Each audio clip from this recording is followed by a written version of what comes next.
Imagine your mind is a laboratory. 30 years ago, someone left 7 bottles open on a table. The liquid evaporates slowly every single day. You breathe this toxic vapor and don't even notice. Today, we're closing those bottles. But first, let me tell you something that will disturb you. You've been conducting an experiment on yourself your entire life. An experiment you never chose to begin.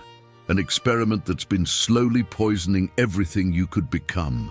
These aren't thoughts, they're contaminants. And some of these vapors you inherited, others you created yourself. But they all have one thing in common. They're killing who you could become. This isn't about positive thinking. This isn't about growth mindset or manifestation or any of those empty promises. This is about stopping the poisoning of your own system. This is about mental hygiene. And like any hygiene, if you don't take care of it, it rots. I'm going to speak to you like a scientist who discovered something disturbing, because I have. I've analyzed thousands of minds, dissected countless patterns of thought, and the data is clear. Most people are dying while they're still alive. They're breathing poison every day and calling it normal. They're accepting contamination as personality. They're mistaking toxicity for truth. But you're different. You're here because something inside you knows. Something whispers that there's poison in your system and you want it out. In the next 60 minutes, you'll know exactly which toxins are circulating in your mental bloodstream. You'll understand how they got there, how they multiply, and most importantly, how to neutralize them. These aren't random thoughts. This is a syndrome, a systematic poisoning that happens so gradually, so subtly, that most people never even realize they're infected. But today, we're doing an autopsy of your soul. I'm going to show you 7 contaminants that are aging your mind faster than time itself. 7 thoughts that turn 20-year-olds into tired souls and keep 60-year-olds trapped in prisons they built for themselves. You ready for this? Because once you see these contaminants clearly, you can't unsee them. Once you understand how they work, how they spread, how they multiply in the darkness of unconscious thought, your entire relationship with your own mind changes forever. This is not entertainment. This is intervention. Some of you will recognize these contaminants immediately. You'll feel that cold recognition, that uncomfortable truth that makes you want to look away. That's good. That's the first sign of awakening. Others will resist. You'll think, not me, I don't have these thoughts. That's the contamination talking. That's the poison protecting itself. But here's what I know after years of studying the human mind. Every single person carries at least 3 of these 7 contaminants.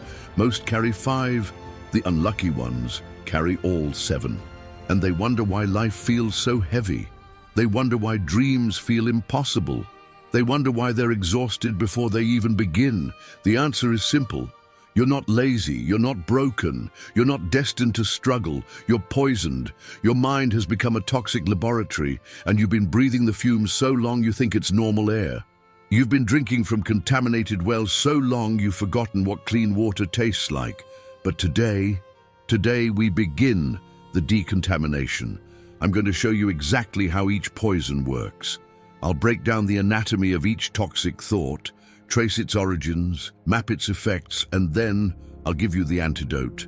These antidotes aren't mine. They're ancient. They come from minds that figured out how to stay clean in a contaminated world. Minds that learned to build immune systems against mental poison. They called themselves Stoics, not because they didn't feel, but because they refused to be poisoned by what they felt. Today, you join that laboratory. Today, you become a scientist of your own mind. Today, you learn to detect contamination before it spreads. But first, you need to see what you're dealing with. 7 bottles, 7 contaminants. 7 ways your mind is aging itself to death. Some will shock you. Others will feel familiar, like recognizing a poison you've been sipping daily without knowing its name. All of them can be neutralized. Are you ready to see what's been poisoning your system? Ready to understand why you feel older than your years? Why dreams feel distant? Why hope feels heavy? Then let's begin the diagnosis, because your mind is a laboratory, and you're the only scientist authorized to work in it. Time to clean house. I've already lost too much time. Clinical diagnosis, lost time syndrome, contaminating the present with ghosts of the past. Let me show you something that will make your skin crawl. Right now, as you listen to this, there's a voice in your head. It's quiet, persistent, like a leak in a pipe you can't quite locate. It whispers the same poison every single day. You're behind. You should have started earlier. Look how much time you've wasted. This is contaminant number 1. And it's the most insidious poison in the human mind because it masquerades as wisdom. It pretends to be motivation. It wears the mask of responsibility, but it's killing you. Here's how this poison works. It creates an impossible equation. Linear time versus non-linear experience. And no matter how you calculate it, you always feel behind. You think about the years you wasted in the wrong job. More time lost. Thinking about lost time. You regret the relationship that went nowhere. More time lost, regretting lost time. You mourn the opportunities you didn't take. More time lost, mourning lost time. It's like a mental cancer that grows by consuming its own treatment. I've seen 40-year-olds who are ancient, not because of their age, but because they're carrying the weight of 20 years of lost time. They move through life like they're already dead, like they're attending their own funeral every single day. And I've seen 70-year-olds who are young, not because they deny their age, but because they refuse to poison their present with regret about their past. The difference: the 70-year-old learned to neutralize this contaminant.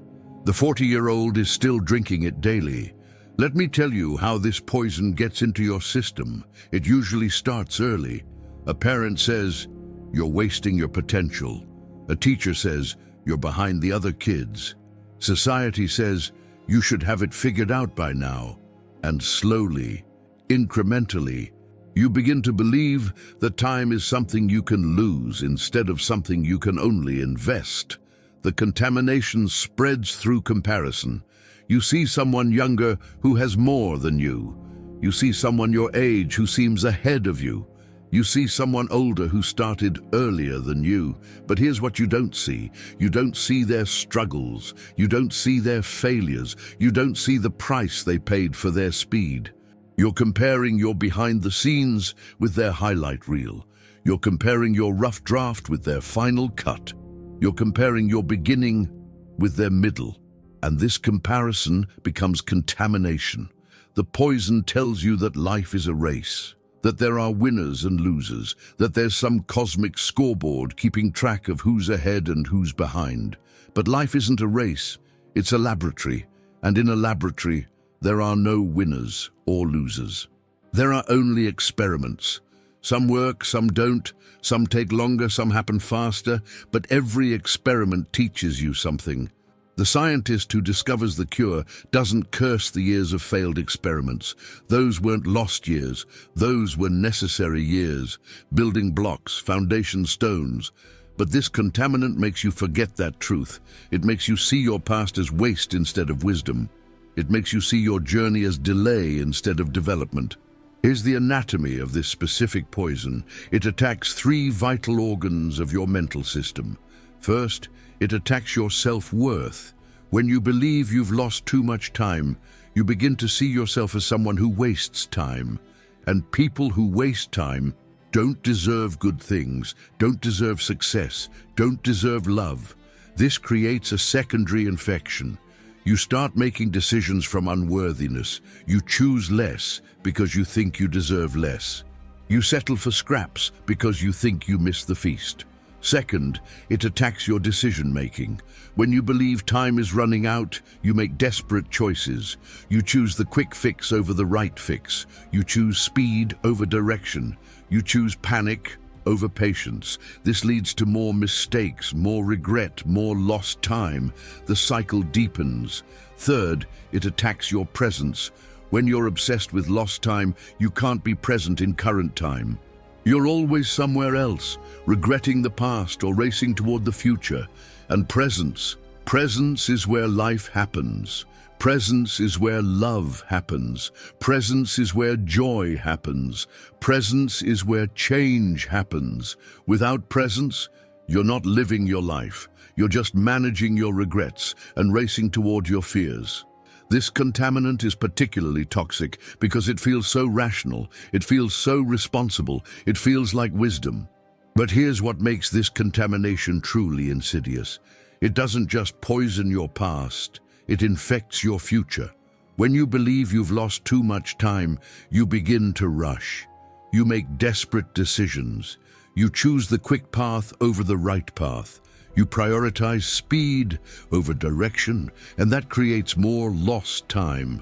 You end up in relationships you don't want because you think you don't have time to find the right one. You take jobs you hate because you think you don't have time to build the career you love. You settle for less because you think you're running out of time to find more. This is how the poison spreads, from past to present to future, until your entire life becomes an emergency, a frantic race against time you think you're losing. But you're not losing time, you're losing perspective. Let me show you something that will change everything. Time isn't a bank account that gets depleted. It's a river that keeps flowing. You can't save it, you can't lose it. You can only direct how it flows through your life. And every moment you spend wishing you had started earlier is a moment you're not starting now. Here's the antidote, and it comes from a man who understood time better than anyone who ever lived. Seneca, Roman philosopher, advisor to emperors, and someone who spent years contaminated by this exact poison before he found the cure. He wrote, "Life is long if we know how to use it. Not life is long if we don't waste it, but if we know how to use it. Every moment, including this one, is useful. Even the moments spent regretting other moments. They're teaching you something about the cost of regret." But here's where Seneca's wisdom cuts deeper than modern self-help. He didn't say, forget the past. He said, use the past. Your so-called lost time wasn't lost. It was invested in wisdom. And wisdom is the only currency that appreciates with age. The failed relationship taught you what you don't want in love. The wrong job showed you what you don't want in work. The missed opportunities revealed what you do want in life. Those weren't detours. They were education. But this contaminant makes you see education as waste. It makes you see wisdom as failure. It makes you see experience as loss. Here's the neutralization protocol. It's simple, but not easy. When the voice whispers, "You've lost too much time," you respond with, "I'm exactly where I need to be." Not because everything is perfect, not because you haven't made mistakes, but because this moment, this exact moment, is the only laboratory where change can happen. Marcus Aurelius knew this. He wrote, "Confine yourself to the present, not because the past doesn't matter, but because the past is a museum. You can visit, but you can't live there. And the future is a blueprint. You can plan for it, but you can't inhabit it. The only time that exists is now. The only time you can invest is now. The only time you can change is now." Let me give you proof that this antidote works. Julia Child didn't write her first cookbook until she was 50. Laura Ingalls Wilder didn't publish her first Little House book until she was 64. Grandma Moses didn't start painting until she was 78. Were they behind? According to who? Based on what timeline? Compared to which imaginary schedule? The truth is, there is no timeline. There's only your life, unfolding at exactly the pace it needs to unfold. But the poison wants you to believe otherwise. It wants you to think there's some cosmic deadline, some universal schedule you're supposed to follow. There isn't. Every master was once a beginner. Every expert was once amateur. Every success story started with someone who thought they were behind. Here's what happens when you neutralize this contaminant. When you stop poisoning your present with regret about your past, you begin to see clearly. You make decisions from wisdom, not panic. You choose direction over speed. You choose presence over regret. And something miraculous happens. Time expands, not because you have more hours in your day, but because you're actually living the hours you have. You're present in them. You're using them. You're investing them wisely. The contaminated mind lives in the past and future simultaneously and misses the present entirely. The clean mind lives in the present and finds that the present contains everything it needs. So the next time you feel the weight of lost time, remember this.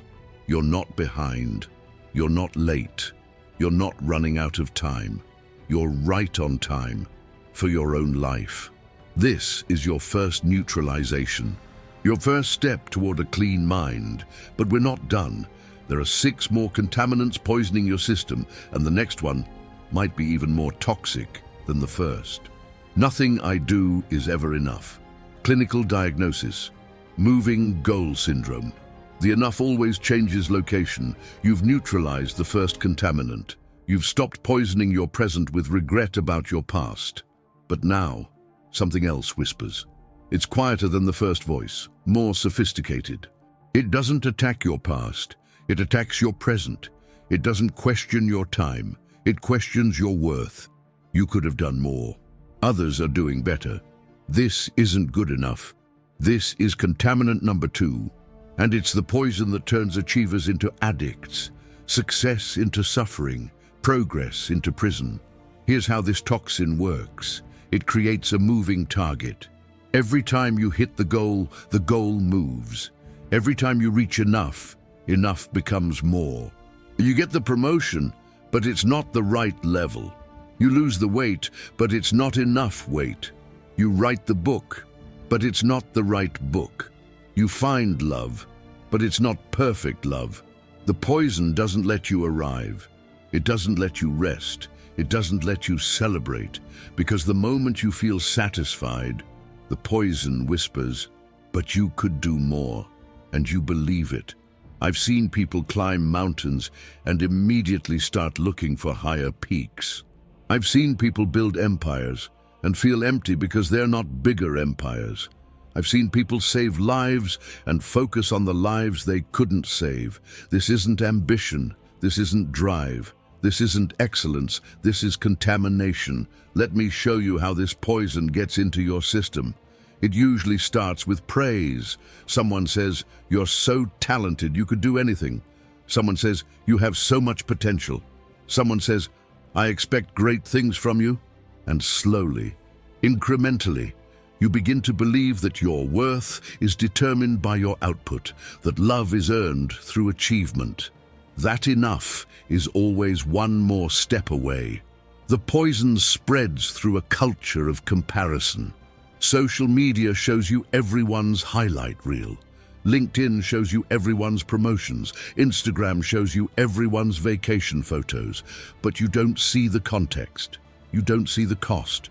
You don't see the cracks behind the facade. You see the entrepreneur's success, but not their anxiety. You see the athlete's medals, but not their pain. You see the artist's fame, but not their doubt. And you compare your internal experience with their external image. This creates a toxic equation. If they can do that, I should be able to do more.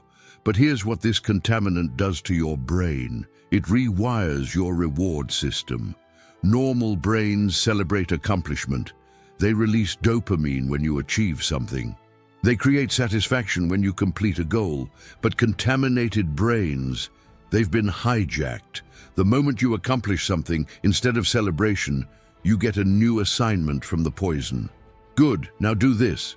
Okay, now do that. Fine, now do more. You become addicted to the chase and allergic to the catch. You become excellent at pursuing and terrible at enjoying. You become a master of reaching and a failure at resting. Here's the anatomy of this specific poison. It attacks your relationship with satisfaction itself. First, it convinces you that satisfaction is weakness, that being content means being complacent, that enjoying what you have means settling for less. This creates a fear of fulfillment. You're afraid to be happy with what you've accomplished because the poison tells you that happiness will make you lazy. Second, it weaponizes your strengths against you. Your talent becomes pressure. Your potential becomes burden. Your gifts become obligations. You start to resent the very abilities that make you special because they come with impossible expectations.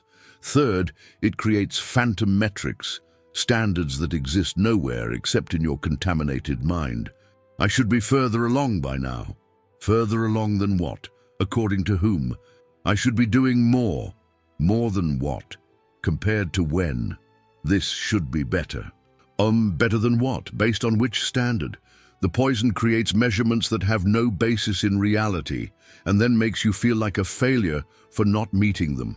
This is particularly toxic in a world that celebrates hustle culture, that glorifies the grind, that turns exhaustion into virtue and rest into sin. The contaminated mind looks at this culture and thinks, "See, I'm right. I should be doing more." But hustle culture is just mass contamination. It's societal poisoning disguised as motivation. Real excellence comes from effectiveness, not exhaustion. Real achievement comes from focus, not frenzy. Real success comes from sustainability, not sacrifice. But this contaminant makes you confuse intensity with importance. It makes you confuse busy with productive. It makes you confuse more with better. Here's what this contaminant does that's truly evil. It steals your victories. Every time you accomplish something, every time you reach a goal, every time you create something beautiful, the poison immediately redirects your attention to what's missing. You never get to savor success. You never get to feel proud. You never get to rest in accomplishment. Because the moment you might feel satisfied, the poison whispers, "But what about this?" And your victory becomes just another starting line.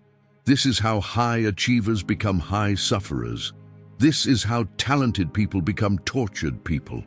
This is how gifts become curses. But here's what the ancient Stoics understood about this exact contamination. They knew that enough isn't a destination you reach. It's a decision you make. Marcus Aurelius, the most powerful man in the world at his time, wrote something that will neutralize this poison forever. Very little is needed for a happy life. It is all within yourself, in your way of thinking. Not very little is enough until you can get more, but very little is needed, period. Epictetus, who went from slave to sage, taught the antidote even more directly. Wealth consists not in having great possessions, but in having few wants. This isn't about lowering your standards. This isn't about accepting mediocrity. This is about understanding something revolutionary. Satisfaction doesn't come from getting more. It comes from wanting what you have. Let me show you how this antidote works. The contaminated mind says, "I'll be happy when I achieve X." The clean mind says, "I'm happy that I can pursue X." The contaminated mind says, "This isn't enough." The clean mind says, "This is more than I need." The contaminated mind says, "I should be doing more." The clean mind says, "I'm grateful I can do this." This isn't semantic games. This is chemical warfare against mental poison. Here's the neutralization protocol for this specific contaminant. Step 1. Define enough before you begin. Before you start any project, any goal, any pursuit, write down what enough looks like. Be specific, be measurable, be realistic. Because if you don't define enough in advance, the poison will keep moving the target. Step 2. Celebrate completion, not comparison. When you finish something, anything, pause. Acknowledge what you accomplished. Feel the satisfaction of completion before you start the next pursuit. The poison wants you to skip this step. It wants you to immediately start measuring your accomplishment against other people's accomplishments. Don't let it. Step 3.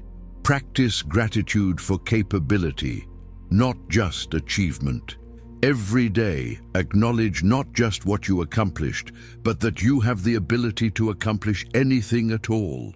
You have a functioning brain, you have working hands, you have the capacity to create, to build, to help, to grow. Most of human history, most people never had these opportunities. This isn't about guilt, this is about perspective. Here's what happens when you neutralize this contaminant, when you stop poisoning your present with dissatisfaction about your accomplishments. You begin to enjoy the process, not just pursue the outcome. You find fulfillment in effort, not just results. You discover peace in progress, not just perfection. And something counterintuitive happens. You actually accomplish more, not because you're pushing harder, but because you're sustainable. Not because you're more intense, but because you're more consistent. The contaminated mind burns out. It pushes until it breaks, then has to recover, then pushes again. The clean mind maintains. It works steadily, rests regularly, and compounds over time.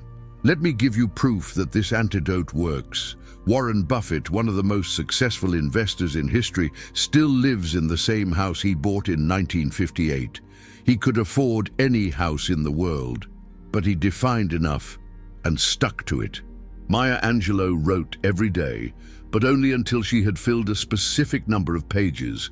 She could have written more, but she defined enough and honored it. These aren't people who settled for less. These are people who understood something that the contaminated mind can't grasp. More isn't always better.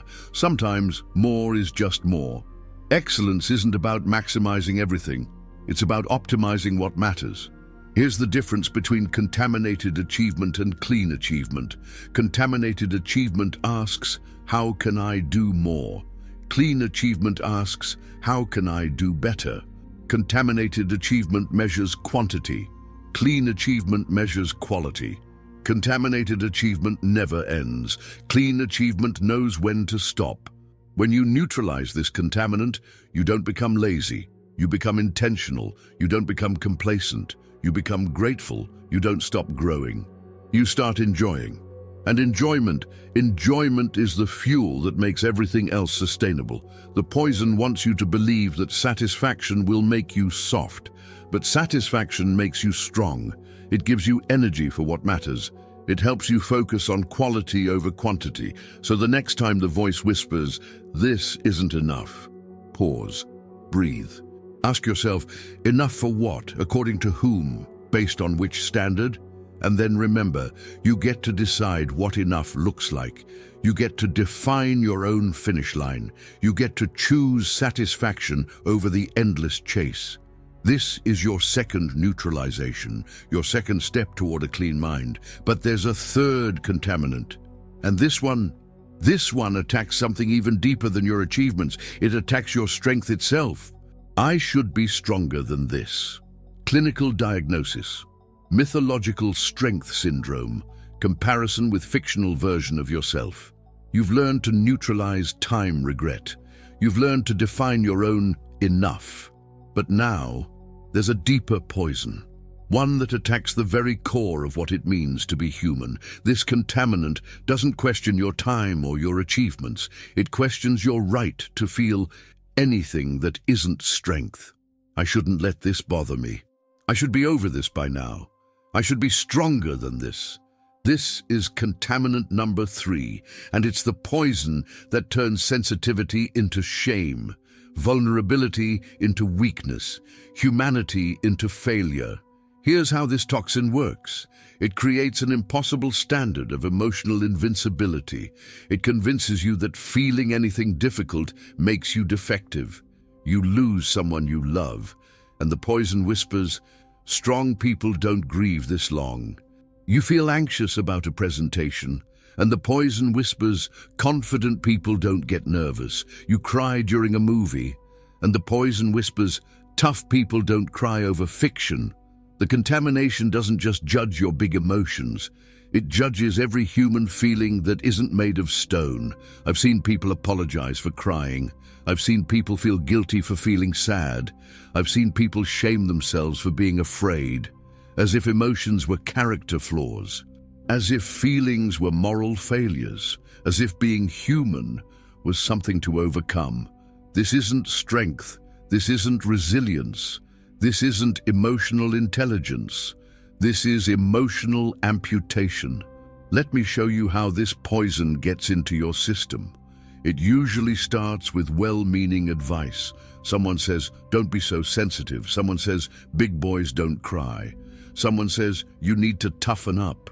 And slowly, incrementally, you begin to believe that strength means feeling nothing instead of feeling everything and choosing your response. The contamination spreads through a culture that worships Stoicism, but misunderstands what Stoicism actually means. People think Stoicism means suppressing emotions, but the ancient Stoics understood something radically different. Real strength isn't the absence of feeling, it's the presence of choice. Marcus Aurelius felt deeply. He grieved losses. He struggled with anger.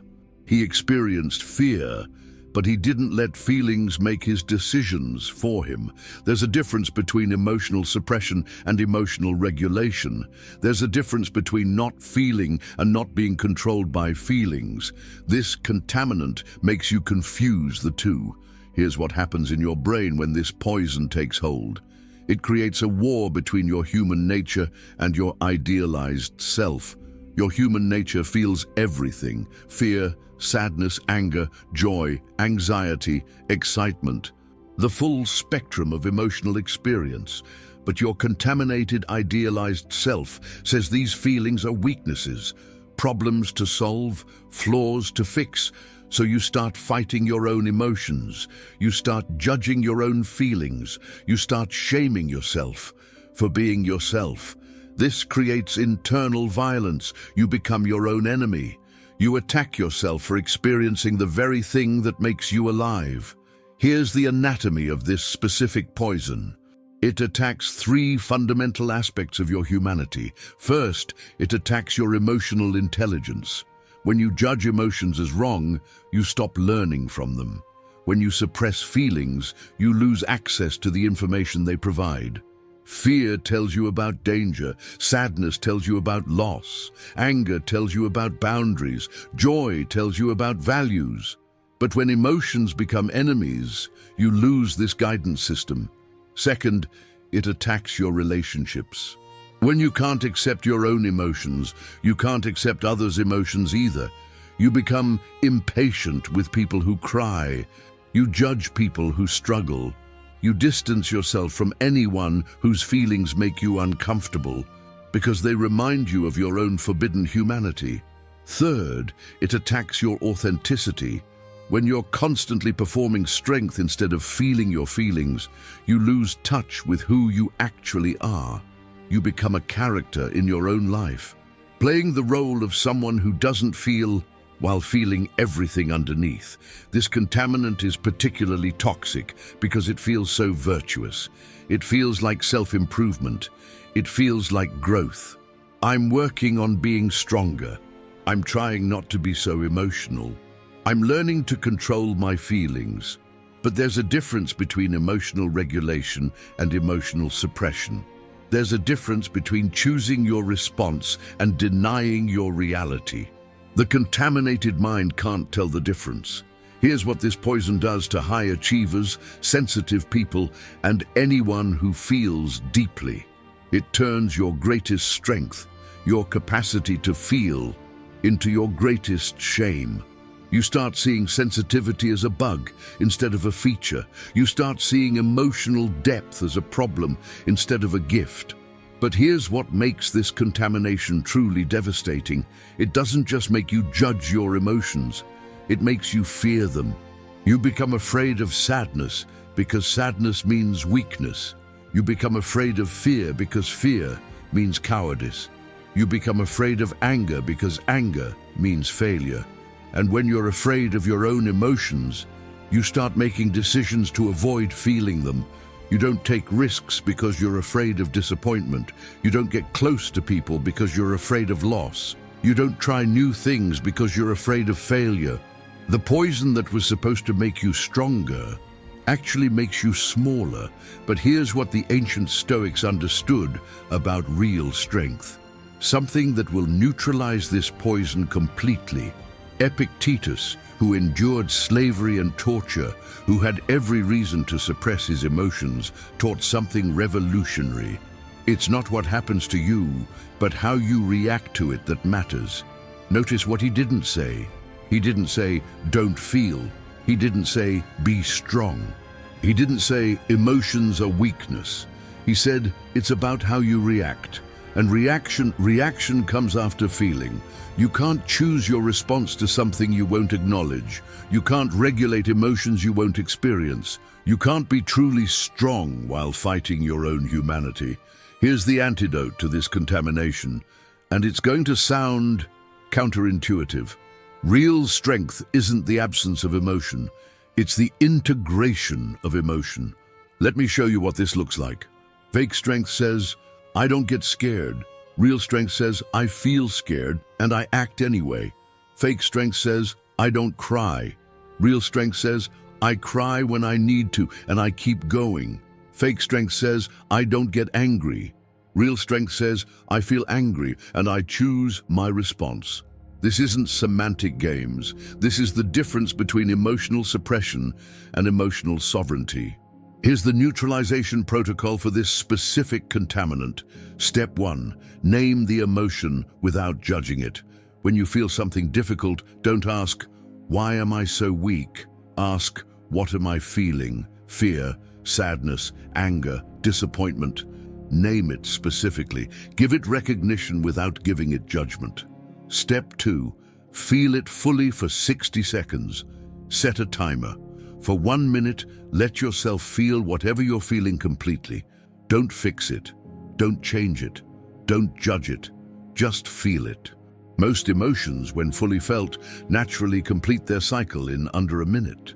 Step 3, choose your response from clarity, not reactivity. After you've felt the emotion fully, ask, what response serves me best right now? Sometimes the answer is action. Sometimes it's rest. Sometimes it's conversation. Sometimes it's solitude. But the choice comes from wisdom, not from the emotion itself. Here's what happens when you neutralize this contaminant. When you stop poisoning your humanity with shame about feeling, you become truly resilient, not brittle, but flexible, not invulnerable, but anti-fragile. You discover that emotions are information, not instructions. They tell you something important, but they don't tell you what to do. And something powerful happens. You become emotionally trustworthy to yourself and others. When people know you can handle difficult emotions without being destroyed by them, they trust you with their difficult emotions too. Let me give you proof that this antidote works. Nelson Mandela spent 27 years in prison. He felt anger, sadness, despair, hope, fear, the full spectrum of human emotion. But he didn't let those emotions make his decisions. He felt everything and chose forgiveness. That's not emotional suppression. That's emotional mastery. Maya Angelou experienced trauma that would break most people. She felt it all and wrote about it. She didn't hide from her emotions. She transformed them into art. That's not weakness, that's alchemy. Here's the difference between contaminated strength and clean strength. Contaminated strength fights emotions. Clean strength partners with emotions. Contaminated strength fears feeling. Clean strength uses feeling. Contaminated strength performs invulnerability. Clean strength practices integration. When you neutralize this contaminant, you don't become more emotional. You become more intelligent about emotions. You don't cry more. You cry when crying serves you. You don't feel less. You feel more and choose better. You discover that the goal isn't to eliminate human feelings. The goal is to experience human feelings without being enslaved by them. The poison wants you to believe that feeling makes you weak, but feeling makes you wise. It gives you information. It connects you to others. It makes you human. And being human, being fully, authentically, courageously human, that's the strongest thing you can be. So the next time the voice whispers, you should be stronger than this, pause, breathe. Ask yourself, stronger than what? Than feeling? Than being human? Than being alive? And then remember, real strength includes everything. Real strength feels everything. Real strength chooses everything. This is your third neutralization, your third step toward a clean mind. But there's a fourth contaminant. And this one attacks something that keeps most people trapped their entire lives. It's about other people's opinions, and it's probably poisoning you right now. Everyone has an opinion about my life. Clinical diagnosis, imaginary stage syndrome. Living as if there's always an audience. You've neutralized time, regret. You've defined your own standards. You've integrated your emotions. But now, there's a more insidious poison. One that turns your entire life into a performance. This contaminant doesn't attack your past, your achievements, or your feelings. It attacks something even more fundamental. Your right to live for yourself. What will people think? Everyone's watching me fail. They probably think I'm crazy. This is contaminant number 4. And it's the poison that turns life into theater, authenticity into acting, decisions into desperate attempts to please an audience that mostly doesn't exist. Here's how this toxin works. It creates an imaginary spotlight that follows you everywhere. It convinces you that everyone around you has formed detailed opinions about your choices, your appearance, your life. You wear something different, and the poison whispers, everyone's noticing. You try something new, and the poison whispers, everyone's judging. You make a mistake, and the poison whispers, everyone's talking about it. And do it, but here's the truth that will disturb you. Most people aren't thinking about you at all, not because you're not important, but because they're too busy thinking about themselves. I've seen people spend years trapped in jobs they hate because they're afraid of what others will think if they quit. I've seen people stay in relationships that drain them because they're afraid of what others will think if they leave. I've seen people hide their true interests, their real dreams, their authentic selves, because they're terrified of imaginary judgment from people who aren't even paying attention. This isn't social awareness. This isn't consideration. This isn't politeness. This is social paranoia. Let me show you how this poison gets into your system. It usually starts in adolescence, the age when social acceptance feels like survival, when fitting in feels more important than standing out, when belonging feels worth any price. And slowly, incrementally, you begin to believe that other people's opinions are more important than your own experience. The contamination spreads through social media, the platforms that promise connection but deliver comparison. The algorithms that show you everyone's highlight reel while you're living your behind the scenes. You see someone's vacation photos and think they're judging your staycation. You see someone's promotion and think they're questioning your career choices. You see someone's relationship and think they're pitying your single life. But here's what you don't see. You don't see them looking at your photos with the same contaminated mind, thinking you're judging their choices. Everyone's trapped in the same prison. Everyone's performing for the same imaginary audience. Everyone's afraid of the same non-existent judgment. Here's the anatomy of this specific poison. It attacks 3 core aspects of your autonomy. First, it attacks your decision-making. When you're constantly worried about other people's opinions, you stop making choices based on what's right for you. You start making choices based on what looks right to others. You choose the impressive job over the fulfilling job. You choose the acceptable relationship over the authentic relationship. You choose the safe path over the true path. Second, it attacks your energy. Living for other people's approval is exhausting. You're constantly monitoring reactions, managing perceptions, controlling presentations. You become a full-time public relations manager for your own life. Third, it attacks your authenticity. When you're always performing, you lose touch with who you actually are underneath the performance. You become so good at being what others want that you forget what you want. This contaminant is particularly toxic because it feels so reasonable. It feels like social intelligence. It feels like emotional maturity. I care about other people's feelings. I want to be considerate. I don't want to disappoint anyone. But there's a difference between consideration and contamination. There's a difference between being thoughtful and being trapped. The contaminated mind can't tell the difference. Here's what this poison does to sensitive people, people pleasers, and anyone who values connection. It turns your greatest strength, your capacity for empathy, into your greatest prison. You start feeling responsible for everyone else's emotions. You start believing that other people's comfort is more important than your own truth. But here's what makes this contamination truly cruel. The more you try to please everyone, the more you please no one.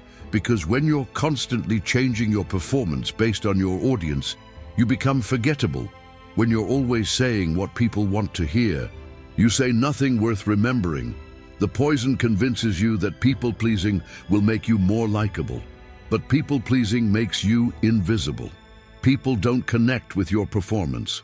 They connect with your truth. They don't remember your politeness. They remember your authenticity. But this contaminant makes you terrified of authenticity, because authenticity means some people might not like you. And here's the liberating truth that will neutralize this poison forever. Some people aren't supposed to like you. The ancient Stoics understood this. Marcus Aurelius, who had to please senators, citizens, and enemies, wrote something that will set you free. Remember that very little is needed for a happy life. It is all within yourself, in your way of thinking. Not, it's all about managing other people's thinking about you, but in your way of thinking. Epictetus, who understood social dynamics better than any modern psychologist, taught the ultimate antidote. Remember that you are an actor in a play. If the author wants you to play a poor person, play it skillfully. The same is true if you are to play a crippled person. For this is your business, to play admirably the role assigned you, but the selection of that role is another's. You are playing a role, but not for other people, for life itself. And life wants you to be authentic. Here's the neutralization protocol for this specific contaminant. Step 1, reality test your audience. When you catch yourself thinking, everyone will think, stop. Ask yourself, who specifically? Name 3 people who will actually form opinions about this decision. Most of the time, you can't, because everyone is nobody. Everyone is a phantom audience created by contaminated thinking. Step 2, calculate the actual cost of their disapproval. Let's say someone does disapprove of your choice. What happens? Do they fire you? Do they leave you? Do they stop being your friend? If yes, then their approval was conditional anyway. And conditional approval isn't real approval. If no, then their disapproval is just their opinion. And their opinion is their business, not yours. Step 3, choose your values over their comfort. Before making any decision, ask, does this align with who I am? Does this serve my values? Does this move me toward the person I want to become? If yes, do it regardless of imaginary opinions. If no, don't do it regardless of imaginary approval. Here's what happens when you neutralize this contaminant, when you stop poisoning your decisions with fear of non-existent judgment. You become magnetic, not because you're trying to please everyone, but because you're not trying to please everyone. You become interesting, not because you're performing, but because you're being real. You become trustworthy, not because you tell people what they want to hear, but because you tell them what you actually think, and something counterintuitive happens. People like you more when you stop trying to make them like you.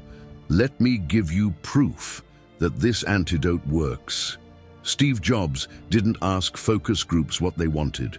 He created what he believed in and changed the world. Oprah Winfrey didn't try to fit into television's expectations. She brought her authentic self and revolutionized media. Brené Brown didn't hide her vulnerability to seem professional. She shared her truth and built an empire. None of them pleased everyone, all of them changed everything.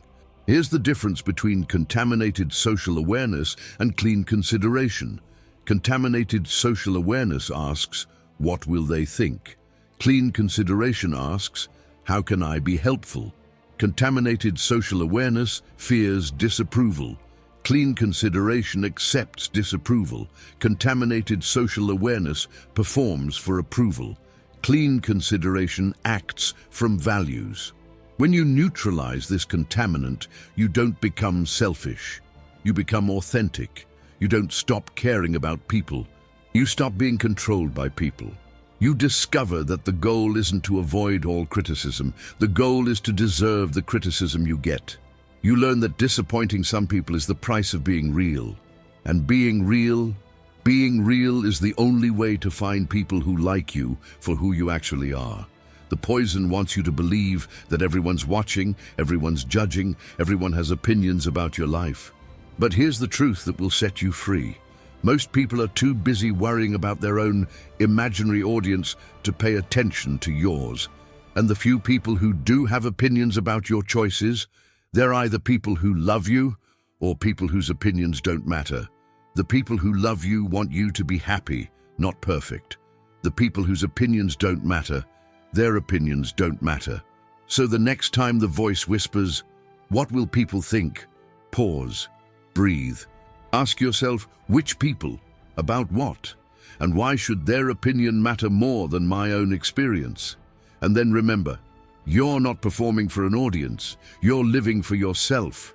You're not here to please everyone. You're here to be authentic.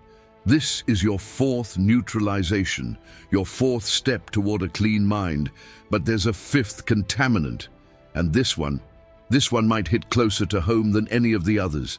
It's about your origins. It's about your family. It's about the story you tell yourself about where you came from. My parents limited me. Clinical diagnosis, eternal origin syndrome. Using the past as permanent excuse, you've stopped living for imaginary audiences. You've reclaimed your right to authenticity. But now, there's an older poison, one that runs deeper than social fear, deeper than performance anxiety. This contaminant reaches back to your very beginning. It doesn't question your choices or your feelings. It questions something more fundamental, your capacity to transcend where you came from. My parents didn't believe in me. They never taught me confidence. I come from a broken family.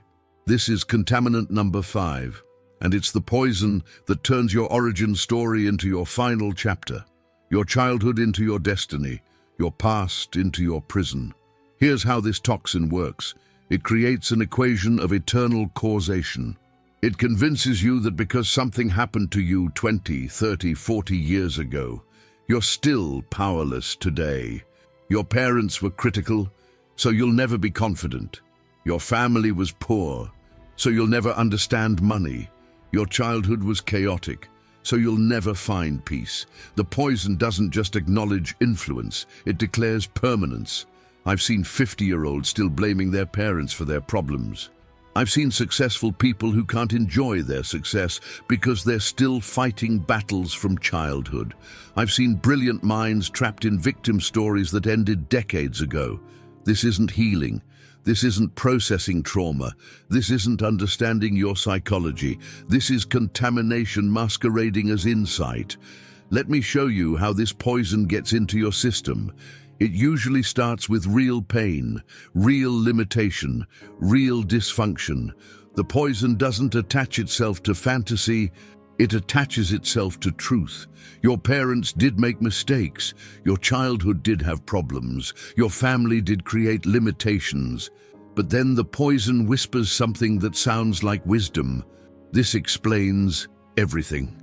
And slowly, incrementally, you begin to believe that understanding your past gives you permission to remain trapped by it. The contamination spreads through a culture that confuses explanation with excuse. that turns psychology into pathology. That makes childhood determinism feel like enlightenment. You read about attachment styles and think, this is why I can't love. You learn about family systems and think, this is why I can't succeed. You discover generational trauma and think, this is why I can't heal. But here's what this contaminant does to your brain. It creates a permanent identity around temporary circumstances. You stop seeing yourself as someone who experienced limitation. You start seeing yourself as someone who is limitation. You stop seeing childhood as something that happened to you. You start seeing it as something that defines you. You stop seeing family patterns as influences to understand. You start seeing them as destinies to accept. Here's the anatomy of this specific poison. It attacks three core aspects of your agency. First, it attacks your responsibility. When you believe your past determines your present, you stop taking ownership of your choices. Every bad decision becomes because of my childhood. Every missed opportunity becomes because of my family. Every failure becomes because of my parents. You become a historian of your own helplessness. Second, it attacks your possibility. When you're convinced that your origin story is your final story, you stop believing in transformation. You see change as impossible because this is just how I was raised. You see growth as pointless because this is just who I am. You see healing as fantasy because this damage is permanent. Third, it attacks your power. When you're focused on what was done to you, you forget what you can do now. You become an expert on your limitations and an amateur at your potential. This contaminant is particularly toxic because it feels so therapeutic. It feels like self-awareness. It feels like emotional intelligence. I'm understanding my patterns. I'm processing my trauma. I'm exploring my psychology. But there's a difference between understanding influence and accepting imprisonment. There's a difference between processing pain and perpetuating it. The contaminated mind can't tell the difference. Here's what this poison does to sensitive people, introspective people, and anyone who's done psychological work. It turns your greatest tool, your capacity for self-reflection, into your greatest trap. You become so good at analyzing why you are the way you are that you forget you have the power to become different. You become a scholar of your own suffering and a stranger to your own strength. But here's what makes this contamination truly devastating. It doesn't just excuse your present problems. It steals your future possibilities. When you believe that your childhood wrote your life script, you stop believing you can edit it. When you're convinced that your family patterns are your permanent programming, you stop trying to reprogram yourself. When you see yourself as the inevitable result of your past, you become the inevitable victim of your future.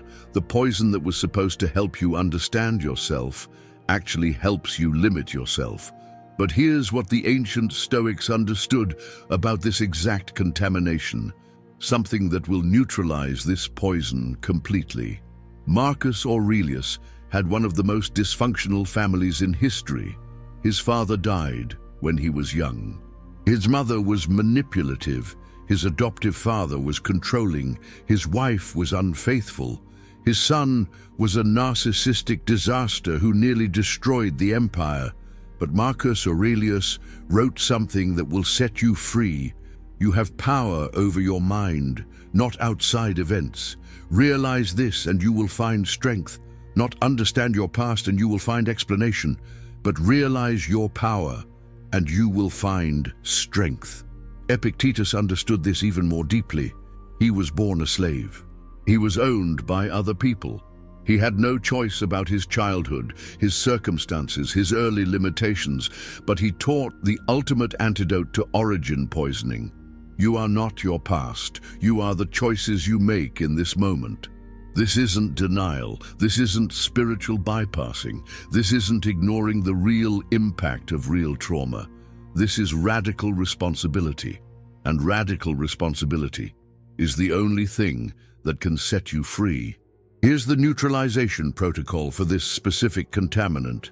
Step 1. Separate influence from identity. Yes, your childhood influenced you, but influence is not identity. Impact is not destiny. What happened to you is not who you are. You can acknowledge that your parents were critical without accepting that you must be insecure. You can recognize that your family was chaotic without believing that you must be unstable. You can understand your limitations without making them your life sentence. Step 2, take inventory of what you can control now. Make a list. Right now, today, what choices do you have? What actions can you take? What responses can you choose?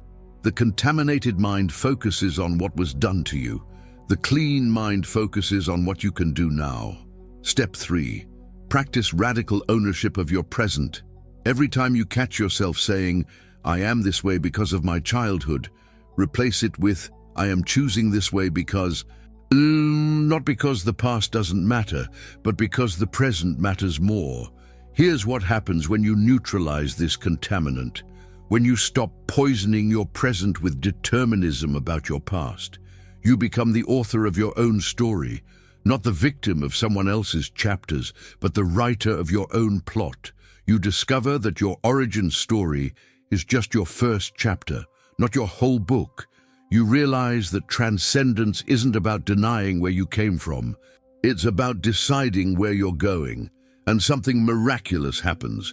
You start to see your limitations as fuel, not barriers. Let me give you proof that this antidote works.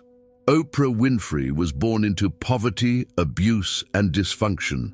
She could have spent her life explaining why she couldn't succeed. Instead, she spent her life choosing to succeed anyway. Jay-Z grew up in the projects, surrounded by drugs and violence. He could have used his environment as an excuse for limitation. Instead, he used his environment as motivation for transcendence. Maya Angelou experienced trauma that would have justified a lifetime of victimhood. Instead, she transformed trauma into triumph, pain into poetry, limitation into liberation. None of them denied their past. All of them transcended it. Here's the difference between contaminated psychology and clean responsibility. Contaminated psychology asks, "Why am I this way?" Clean responsibility asks, "How can I change?" Contaminated psychology explains behavior. Clean responsibility transforms behavior. Contaminated psychology studies the past. Clean responsibility creates the future. When you neutralize this contaminant, you don't become ungrateful for your insights about your family. You become unstuck by them. You don't deny the impact of your childhood. You deny its right to control your adulthood. You don't ignore your psychological patterns. You refuse to be imprisoned by them. You discover that understanding your past is useful only if it empowers your present. The poison wants you to believe that your parents' limitations become your limitations, that their fears become your fears, that their patterns become your patterns. But here's the truth that will set you free. You inherited some cards, but you still get to play the hand. You didn't choose your starting point, but you choose every step after that. You didn't pick your original programming, but you can learn to reprogram yourself. Your parents did their best with what they had. Now you get to do your best with what you have. And what you have is choice, in this moment, right now. So the next time the voice whispers, "I am this way because of my family," pause, breathe. Ask yourself, maybe that's where it started, but where does it end? And who gets to decide? And then remember, you are not your origin story. You are your current choices. You are not where you came from. You are where you're going. This is your fifth neutralization, your fifth step toward a clean mind. But there are two more contaminants, and these last two, they might be the most toxic of all. The sixth one attacks your relationship with the entire world around you. The world is getting worse. Clinical diagnosis, chronic catastrophe syndrome, living permanently in the apocalypse. You've transcended your origin story. You've taken radical responsibility for your present. But now, there's a more global poison. one that extends beyond your personal life into your entire worldview. This contaminant doesn't attack your past, your achievements, or your family. It attacks something even broader, your faith in existence itself. Everything is falling apart. The world is more dangerous than ever. Humanity is doomed. This is contaminant number 6, and it's the poison that turns daily news into daily doom, current events into constant terror, progress into permanent decline. Here's how this toxin works. It creates a perception filter that only sees decay. It convinces you that everything is getting worse, while filtering out everything that's getting better. You see crime stories, but not crime statistics. You see natural disasters, but not disaster preparedness improvements. You see political conflict, but not diplomatic progress. The poison doesn't just make you pessimistic, it makes you blind to reality. I've seen people become paralyzed by anxiety about problems that are actually improving. I've seen parents terrify their children about dangers that are actually decreasing. I've seen brilliant minds waste their energy on catastrophes that exist more in media than in reality. This isn't awareness. This isn't being informed. This isn't social consciousness. This is mental contamination disguised as intelligence. Let me show you how this poison gets into your system. It starts with a simple truth. Bad news travels faster than good news.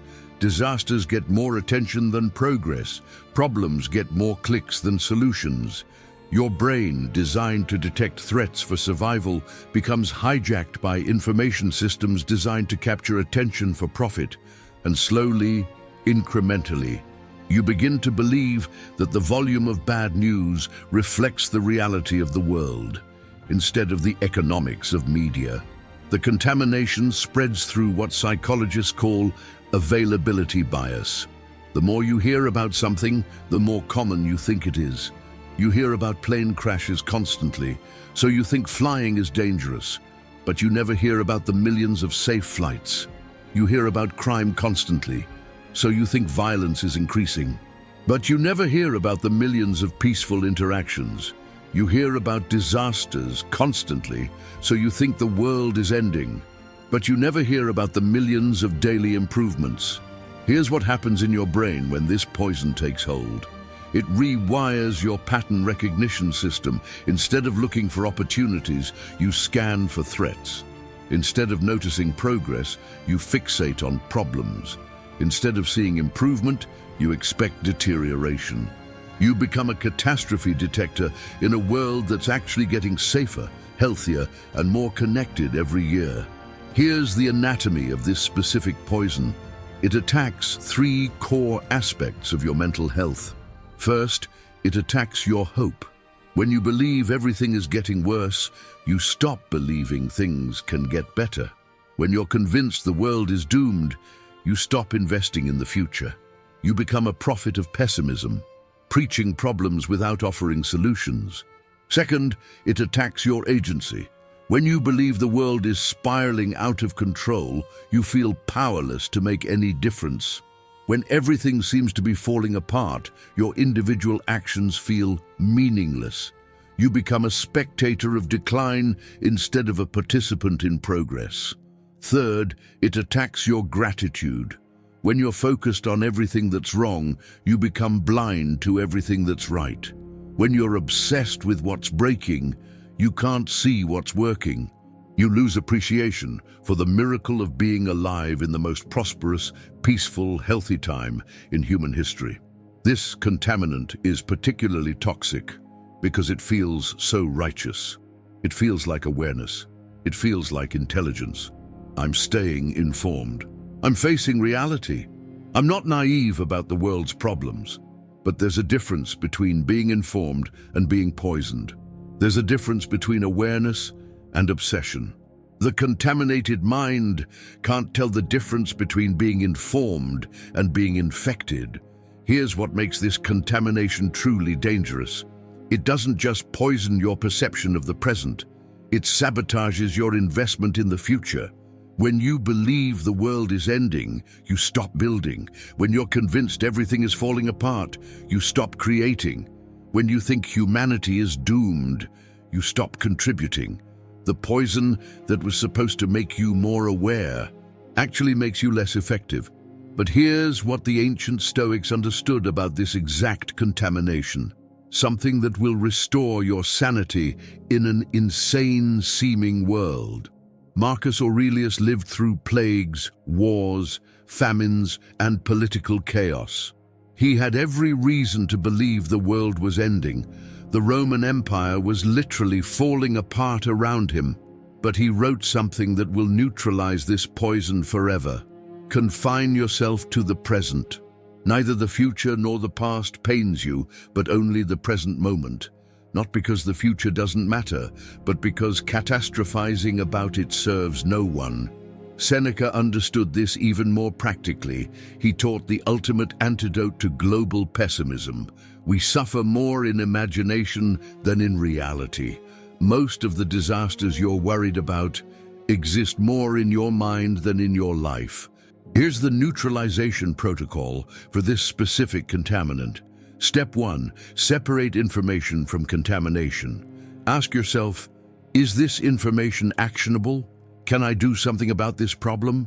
Does knowing this help me make better decisions? If yes, stay informed. If no, you're just consuming poison disguised as news. Step 2. Balance your information diet. For every negative story you consume, actively seek one positive development. For every problem you learn about, find one solution being implemented. The world contains both. The contaminated mind only sees one side. Step 3. Focus on your sphere of influence. Instead of asking what's wrong with the world, ask what can I improve in my community. Instead of obsessing over global problems, invest in local solutions. Here's what happens when you neutralize this contaminant.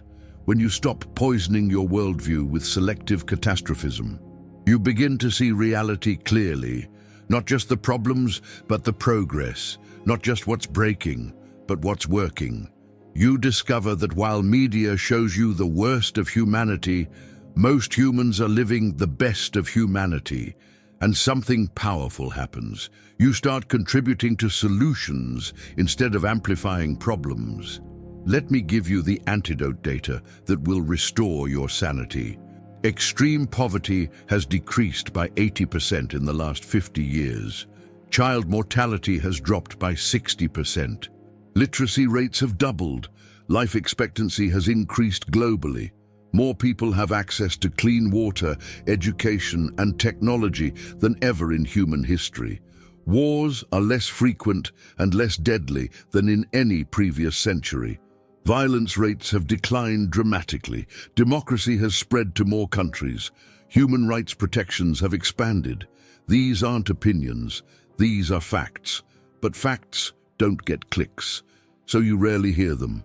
The contaminated mind says, but what about climate change? What about inequality? What about political division? The clean mind says, yes, those are real problems, and here's how humans are solving them. Solar energy costs have dropped 85% in a decade. Renewable energy is now cheaper than fossil fuels. Carbon emissions are declining in developed countries. Clean technology is advancing exponentially. Income inequality exists, but absolute poverty is disappearing. Political division is loud, but cooperation is quiet and constant. Problems are real, but solutions are real too. Here's the difference between contaminated awareness and clean perspective. Contaminated awareness asks, what's wrong with the world? Clean perspective asks, what's improving in the world? Contaminated awareness focuses on problems. Clean perspective focuses on solutions. Contaminated awareness creates paralysis. Clean perspective creates participation. When you neutralize this contaminant, you don't become naive. You become balanced. You don't ignore problems. You also notice progress. You discover that the goal isn't to avoid all negative information. The goal is to maintain perspective while staying informed. You learn that the world isn't perfect, but it's also not doomed, that humanity has problems, but humanity also solves problems. The poison wants you to believe that everything is falling apart, that the future is hopeless, that humanity is failing. But here's the truth. Every generation thinks the world is ending. Every era believes it's living in the worst of times. Every century is convinced that decline is inevitable. And yet, here we are, still progressing, still solving, still improving. So the next time the voice whispers, "The world is getting worse," pause, breathe. Ask yourself, compared to when? Based on which metrics, from whose perspective? And then remember, you live in the most peaceful, prosperous, healthy, connected time in human history. That's not optimism, that's data. This is your sixth neutralization, your sixth step toward a clean mind. But there's one final contaminant, the seventh poison. And this one might be the most deadly of all, because it attacks the very foundation of possibility itself. The contaminated mind can't tell the difference between practical wisdom and poisoned surrender. Here's what makes this contamination truly tragic. It doesn't just steal your future possibilities, it makes you complicit in the theft. When you believe it's too late, you stop trying. When you think you've missed your chance, you stop looking for new chances. When you're convinced the opportunity has passed, you stop creating new opportunities. The poison doesn't just limit you, it makes you limit yourself. But here's what the ancient Stoics understood about this exact contamination, something that will restore your faith in your own potential. Seneca didn't start writing philosophy until he was in his 50s. Before that, he was a lawyer, a politician, a businessman. He could have thought it was too late to become a philosopher. Instead, he became one of the most influential thinkers in human history. Marcus Aurelius wrote his greatest work, Meditations, when he was in his 60s, dealing with plagues, wars, and personal tragedies. He could have thought it was too late to contribute wisdom to the world. Instead, he created a masterpiece that still guides minds 2,000 years later. Epictetus taught the ultimate antidote to deadline thinking.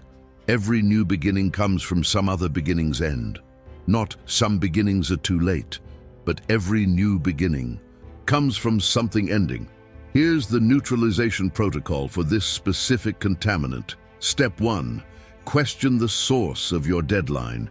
When you think it's too late, ask, according to whom? Based on what evidence? Compared to which standard? Most deadlines are social constructions, not natural laws. Step 2. Redefine late as different. You're not late. You're taking a different path. You're not behind. You're on your own timeline. You're not expired. You're experienced. Step 3. Focus on what's possible now, not what was possible then. Instead of asking, what could I have done at 20? Ask, what can I do at 40? Instead of mourning missed opportunities, create current opportunities. Here's what happens when you neutralize this contaminant. When you stop poisoning your potential with artificial deadlines, you discover that life doesn't have acts, it has moments, and every moment, every single moment, is a chance to begin something new.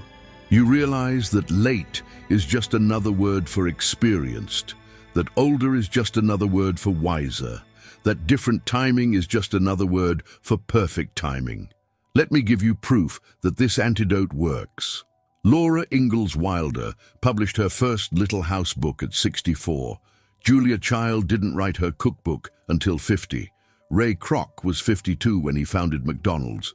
Colonel Sanders was 62 when he franchised KFC. Grandma Moses didn't start painting until she was 78.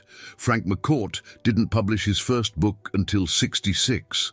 Harlan David Sanders, yes, KFC's founder, was told no over 1,000 times before someone said yes. Were they too late? Did they miss their chance? Should they have given up because society said their time had passed? The contaminated mind says yes. The clean mind says perfect timing. Here's the difference between contaminated acceptance and clean possibility. Contaminated acceptance says it's too late. Clean possibility says it's a different time. Contaminated acceptance focuses on missed opportunities. Clean possibility focuses on available opportunities. Contaminated acceptance sees age as limitation. Clean possibility sees age as preparation. When you neutralize this contaminant, you don't become delusional about aging. You become realistic about possibility. You don't deny that some things change with time. You deny that change means death. You discover that while some doors close, other doors open. While some seasons end, new seasons begin. The poison wants you to believe that life has expiration dates, that opportunities have deadlines, that possibility has an age limit. But here's the truth that will set you free. As long as you're conscious, you're current. As long as you're breathing, you're beginning. As long as you're alive, you're on time. Every day, people half your age give up. Every day, people twice your age start over. Age doesn't determine possibility. Contamination determines possibility. So the next time the voice whispers, "It's too late for me," pause, breathe. Ask yourself, too late for what? According to whom? Based on which deadline? And then remember, you're not late. You're here.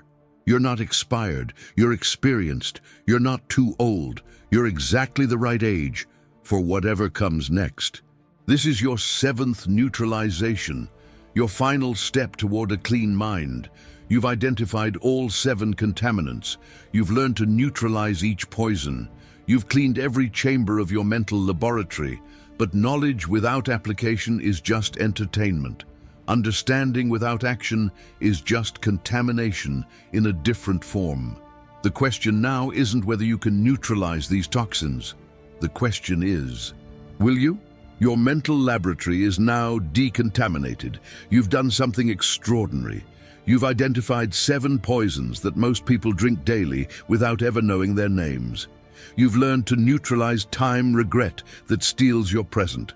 You've learned to define enough before the endless chase begins. You've learned to integrate emotions instead of fighting them. You've learned to live for yourself instead of imaginary audiences.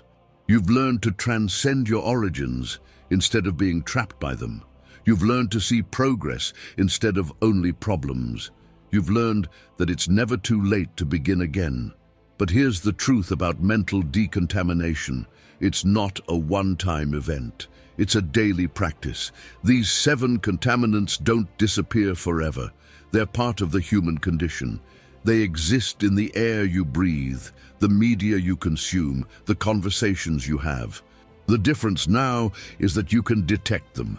You know their signatures, you recognize their symptoms, you have the antidotes. Your mind is a laboratory, and you are the only scientist authorized to work in it. Here's your maintenance protocol. Daily detection. Each morning, scan for contamination. Which of the 7 poisons might be entering your system today? Immediate neutralization. When you detect a contaminant, apply the specific antidote immediately. Don't let it spread. Regular cleaning. Weekly, review all 7 chambers of your mental laboratory. Are they staying clean? Which ones need extra attention? But remember something crucial. A clean mind doesn't mean a perfect life. It means a clear response to an imperfect life. You'll still face challenges. You'll still experience loss. You'll still make mistakes. You'll still feel pain. But you won't poison yourself about these experiences. You won't compound suffering with contamination. You won't make problems worse by drinking mental toxins while trying to solve them. The clean mind doesn't eliminate problems. It eliminates the poisoning of problems. And that changes everything. Here's what I need from you now. This isn't just about your transformation. This is about contributing to something larger.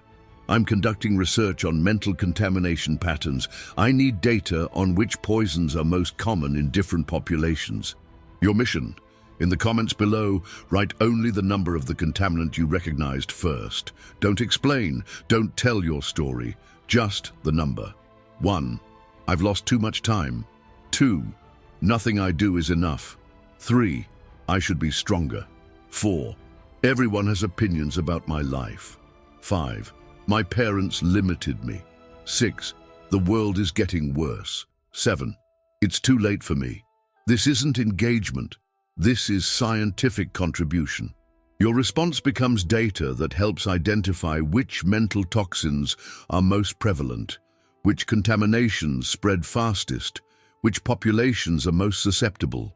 And if you know someone who might be breathing these same poisonous vapors, someone who's been drinking from contaminated wells without knowing it, this analysis could be the diagnostic they need. Share this decontamination protocol, not because you want to help them, but because mental contamination is contagious. And the only way to protect a clean laboratory is to clean the laboratories around it. Your mind is now a safe space. Keep it that way. You are now a certified mental scientist. Act like it. You are now decontaminated. Stay that way. Remember, 7 bottles were left open 30 years ago. Today, we close them all. Your laboratory is clean. Your mind is clear. Your life begins now.